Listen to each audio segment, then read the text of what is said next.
నమస్కారం వార్తలకు స్వాగతం ముందుగా ముఖ్యాంశాలు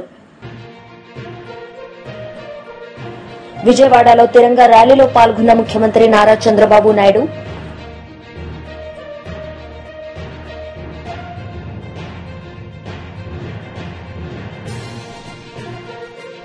కేంద్ర మంత్రి కిషన్ రెడ్డి మీడియా సమావేశం పలు అంశాలపై వివరణ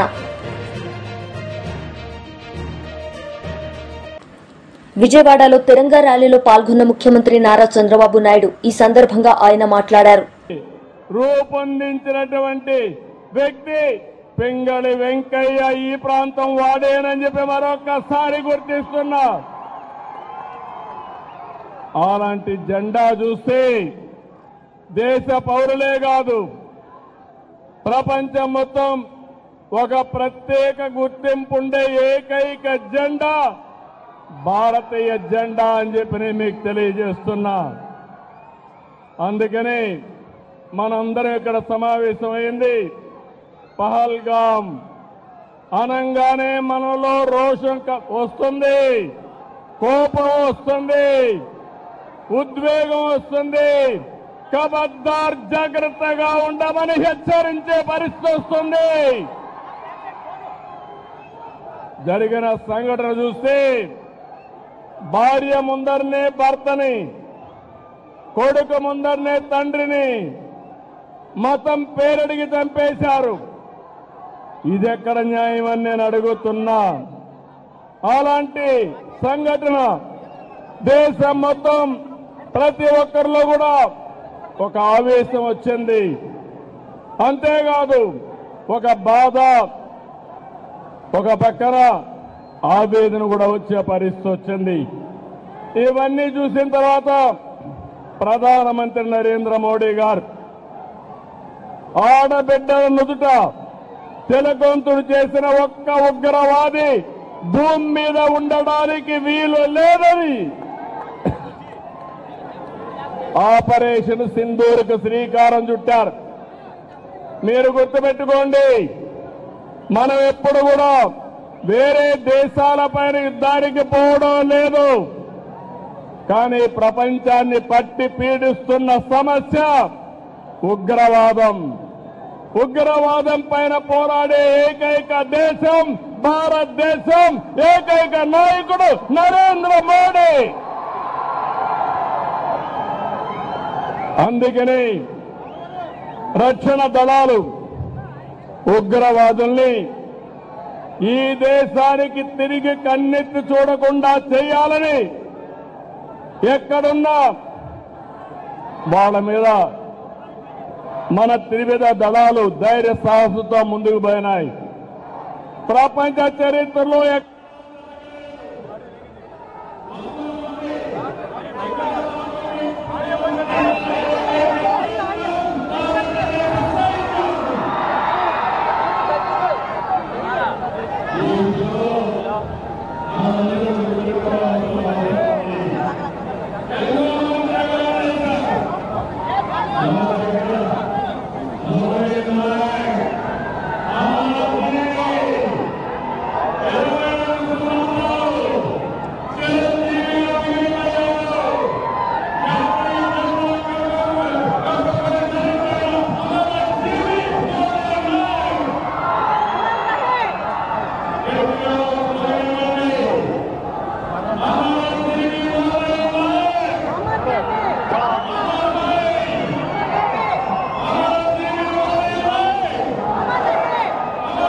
కేంద్ర మంత్రి కిషన్ రెడ్డి మీడియా సమావేశం నిర్వహించారు. ఈ సందర్భంగా ఆయన మాట్లాడారు.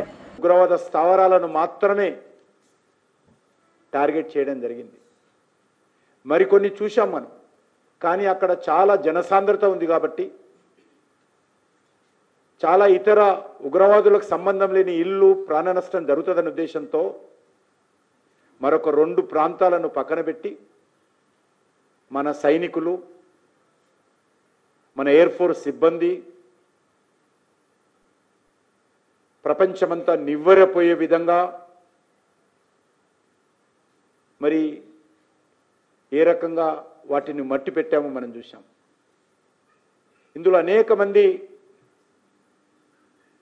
కాందార్ విమాన హైజాగ్ మన విమానాన్ని నేపాల్ నుంచి హైజాక్ చేసి ఆఫ్ఘనిస్తాన్ కాందర్లో తీసుకెళ్లి మనలో బ్లాక్మెయిల్ చేసి ఉగ్రవాదులను విడిపించినటువంటి ఉగ్రవాదులు కూడా ఆ రోజు చనిపోయిన విషయాన్ని ఈ సందర్భంగా మనయేస్తున్నాం.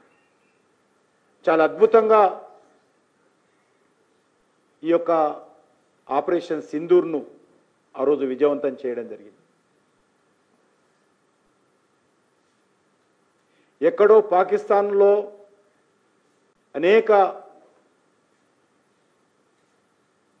ప్రాంతాలలో ఏ ఇల్లును హిట్ చేయాలి, ఏ స్థావరాన్ని నేలమట్టం చేయాలి నిర్ధారించుకొని భారతదేశంలోనే మన ఆర్మీ బేస్ నుంచే, మన ఎయిర్ ఫోర్స్ బేస్ నుంచే టార్గెట్ చేసి హిట్ చేయడం అనేటువంటిది ఇది ఇంతవరకు ప్రపంచంలో ఆ రకంగా ఎక్కడ జరగలేదు. పక్క ఇంటికి నష్టపోకుండా, సామాన్య ప్రజలకు ఇబ్బంది లేకుండా ఈ యొక్క ఆపరేషన్ సింధూరు ఉగ్రవాదుల వేట విజయవంతం చేయడం జరిగింది. గతంలో కూడా మనకు తెలుసు, మన దేశంలో అనేక సార్లు ఉగ్రవాద కార్యక్రమాలు జరిగాయి. ఒకటి కాదు, రెండు కాదు, దశాబ్దాలుగా మనం ఉగ్రవాద కారణంగా మన దేశం బలవుతూ వస్తూ ఉంది. ఒక జమ్మూ కాశ్మీర్లోనే 46,000 మంది ఈ యొక్క పాకిస్తాన్ ఉగ్రవాద కార్యక్రమాల కారణంగా కానీ, ఇతర యుద్ధాల కారణంగా కానీ ఒక జమ్మూ కాశ్మీర్లోనే 46,000 మంది భారతీయులను బలి ఇవ్వాల్సి వచ్చింది. మన హైదరాబాద్ నగరంతో సహా అనేక రాష్ట్రాలలో పాకిస్తాన్ ఐఎస్ఐ ప్రేరిత ఉగ్రవాదులు ఏ రకంగా దేశ సమగ్రతను, సమైక్యతను, మత సామరస్యాన్ని దెబ్బతీసే ప్రయత్నము, అమాయకుల ప్రాణాలు తీసేటువంటి ప్రయత్నము పాకిస్తాన్ చేసిందో మనం అందరం కూడా నగ్న సత్యంగా మనమే స్వయంగా సాక్షులం. మన హైదరాబాద్ నగరంలో సెక్రటరియట్ ఎదురుగా లుంబిని పార్కులో ఏ రకంగా బాంబు పేలులు చేశారో, అదే రోజు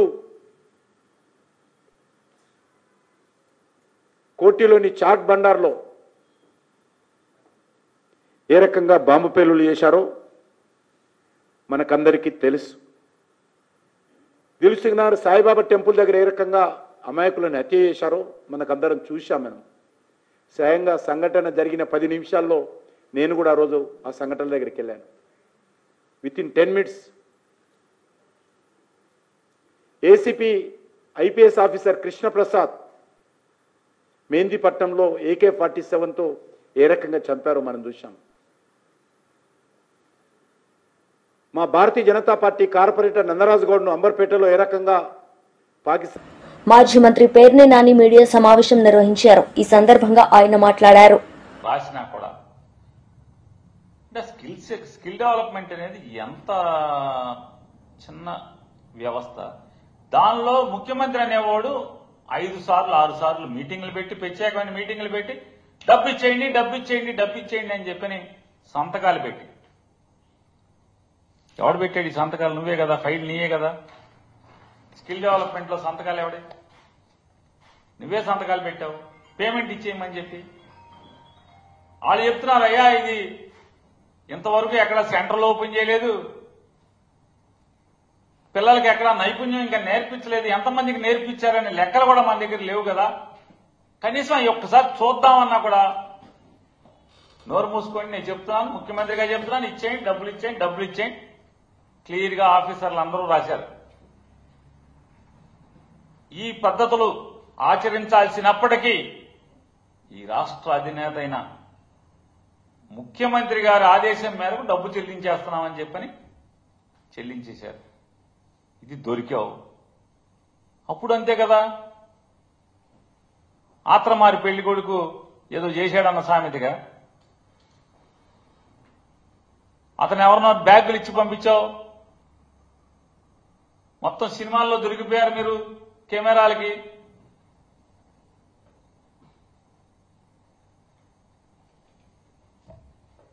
వచ్చి రాని ఇంగ్లీష్లో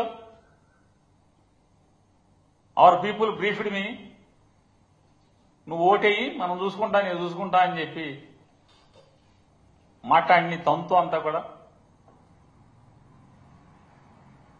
ఏ రోజన్నా ఒక్కరోజన్నా ఆ వీడియోలో నేను కాదు మాట్లాడింది అని, లేకపోతే నేను అతనితో మాట్లాడలేదని కానీ ఒక్కరోజు కూడా మాట్లాడలేదు చంద్రబాబు నాయుడు.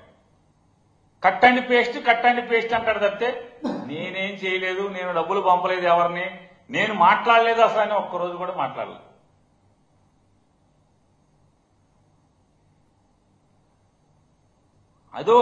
అదే ఆత్రం అయితే ఈ స్కిల్ డెవలప్మెంట్ ఆత్రం. ఇటువంటి తప్పులు చేసి పాపాలు చేసి దొరికింది చంద్రబాబు నాయుడు. ఈ లిక్కర్ కేసులో ఎక్కడన్నా జగన్మోహన్ రెడ్డి గారి సంతకం,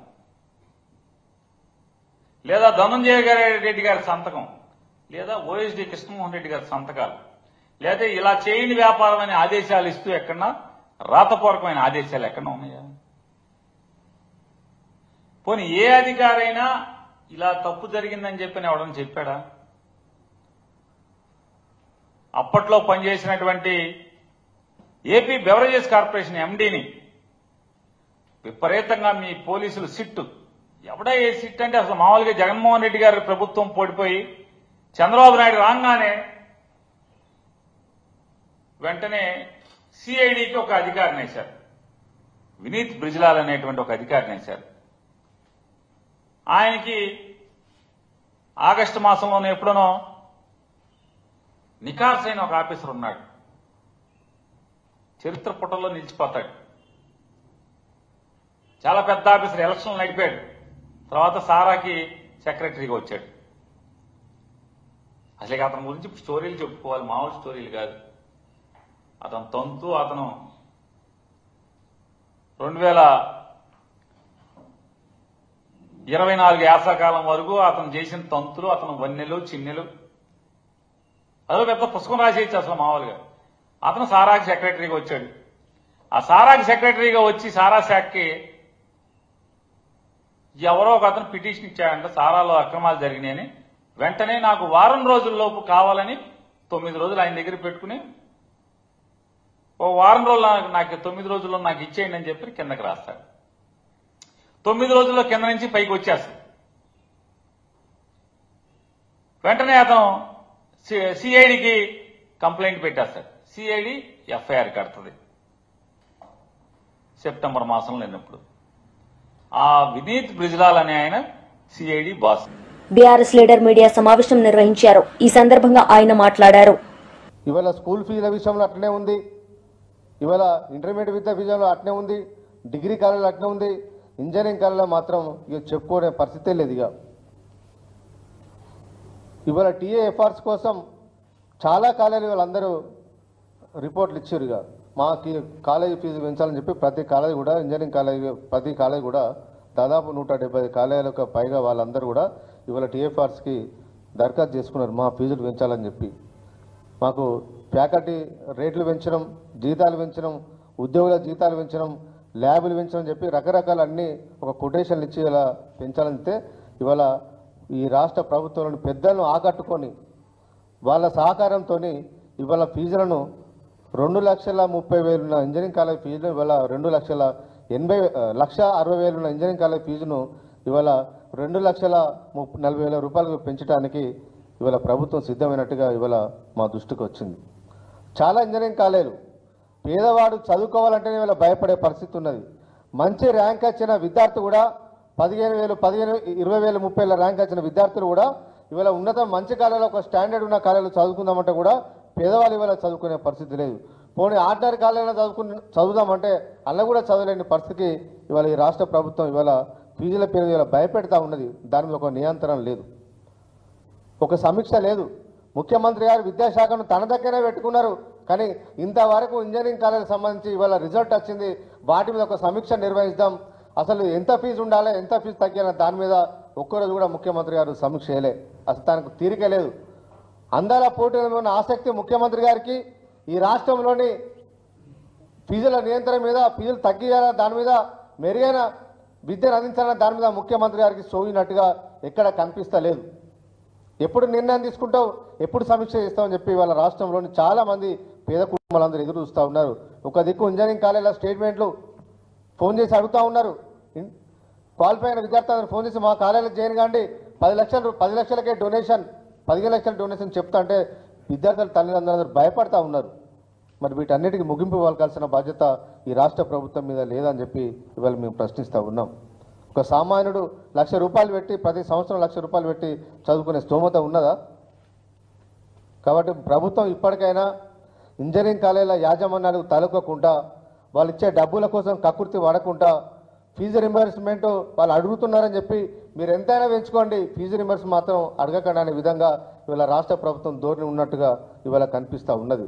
కాబట్టి ప్రభుత్వం ఇప్పటికైనా అధికారులతో చర్చించి ఫీజులను తగ్గించండి.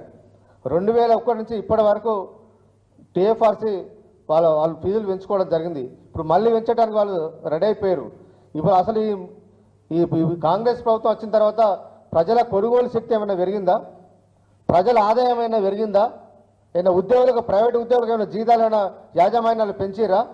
ఎందుకు ఈ ఫీజులు పెంచాలి? ఎందుకు పెంచాలి? దీని మీద ప్రశ్నించాల్సిన బాధ్యత, అడగాల్సిన బాధ్యత, నియంత్రించాల్సిన బాధ్యత రాష్ట్ర ప్రభుత్వానికి లేదా? ముఖ్యమంత్రి రేవంత్ రెడ్డి గారికి లేదా? ఎందుకు సోయలేనట్టుగా వ్యవహరిస్తూ ఉన్నారు?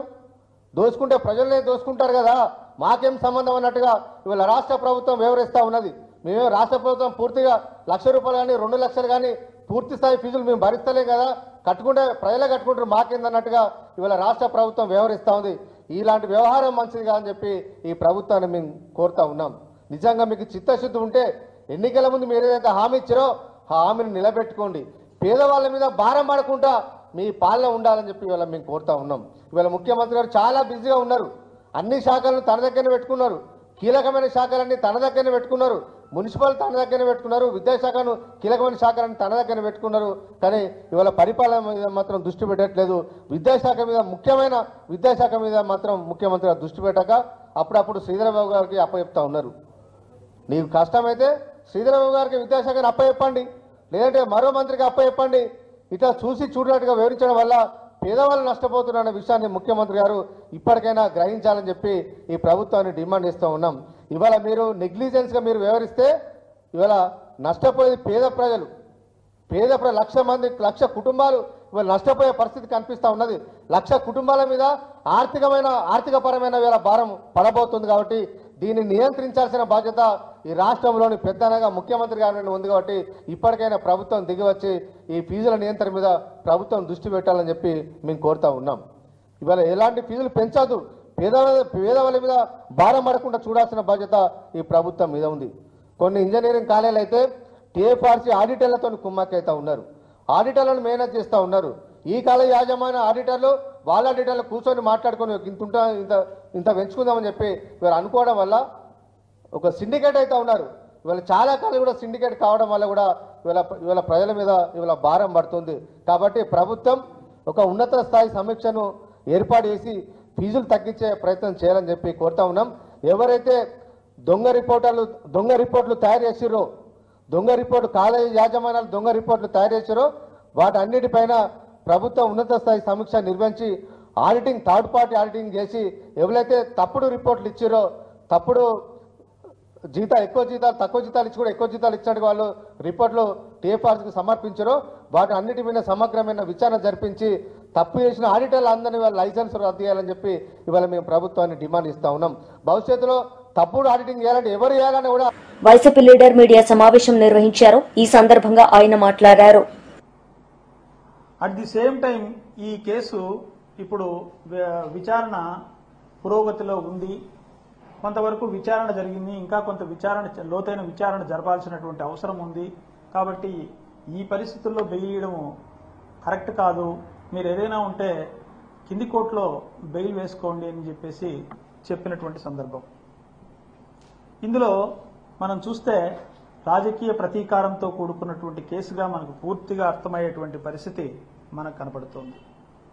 గతంలో జరిగినటువంటి కేసు స్కిల్ కేసు కానీ, చంద్రబాబు నాయుడు గారి మీద పెట్టినటువంటి మద్యం కేసు కానీ, మైనింగ్ కేసు కానీ, ఇన్నర్ రింగ్ రోడ్డు కేసు కానీ, వీటన్నిటిలో కూడా తను ముద్దాయిగా నిలబడినటువంటి పరిస్థితి. తను నిర్దోషిత్వం అక్కడ నిరూపించుకోలేక ఇప్పుడు కౌంటర్గా ఇక్కడ కేసు పెట్టినటువంటి పరిస్థితి మనకు కనబడుతూనే ఉంది. అదే విధమైనటువంటి కామెంట్స్ ని ఈరోజు సుప్రీంకోర్టు కూడా చేసింది కూడా మనము ఈరోజు లైవ్ లో కానీ చాలా మంది వర్చువల్ గా కానీ ప్రత్యక్షంగా కానీ చూసినటువంటి సందర్భం. ఈ విధమైనటువంటిది దీంట్లో ఇంకా కొన్ని కామెంట్స్ కూడా ఈ కోర్టు చేసినటువంటి పరిస్థితి. ఈ కేసును విచారణలో కూడా కొన్ని మార్గదర్శకాలు నిర్దేశించడం, ఆ మార్గదర్శకాల ప్రకారమే ఈ కేసును దర్యాప్తును కూడా కొనసాగించాలని కూడా చెప్పడం జరిగింది. దర్యాప్తులో ఎక్కడైనా కూడా తప్పుడు పద్ధతులను కనుక అనుసరిస్తే కోర్టు చాలా సీరియస్ గా పరిగణించాల్సి వస్తుందని చెప్పేసి కూడా ఇన్వెస్టిగేటింగ్ ఏజెన్సీని మందలించడం జరిగింది. ఎక్కడైనా థర్డ్ డిగ్రీ ప్రయోగించడం కానీ, నిందితులు ఇచ్చినటువంటి వాంగ్మూలాలు ఏవైతే ఉన్నాయో వాటిని తీసుకునేటువంటి విధానంలో ఏ విధంగానూ వాళ్ళని కఠినంగా వ్యవహరించకూడదనేసి. వార్తలు ముగించే ముందు ముఖ్యాంశాలు మరోసారి. విజయవాడలో తిరంగా ర్యాలీలో పాల్గొన్న ముఖ్యమంత్రి నారా చంద్రబాబు నాయుడు.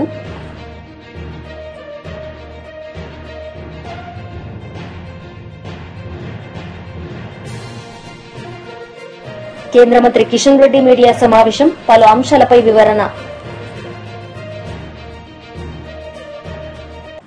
ఈ వార్తలు ఇంతటితో సమాప్తం. తిరిగి ప్రసారమయ్యే వార్తల్లో మళ్లీ కలుద్దాం. అంతవరకు సెలవు. నమస్తే.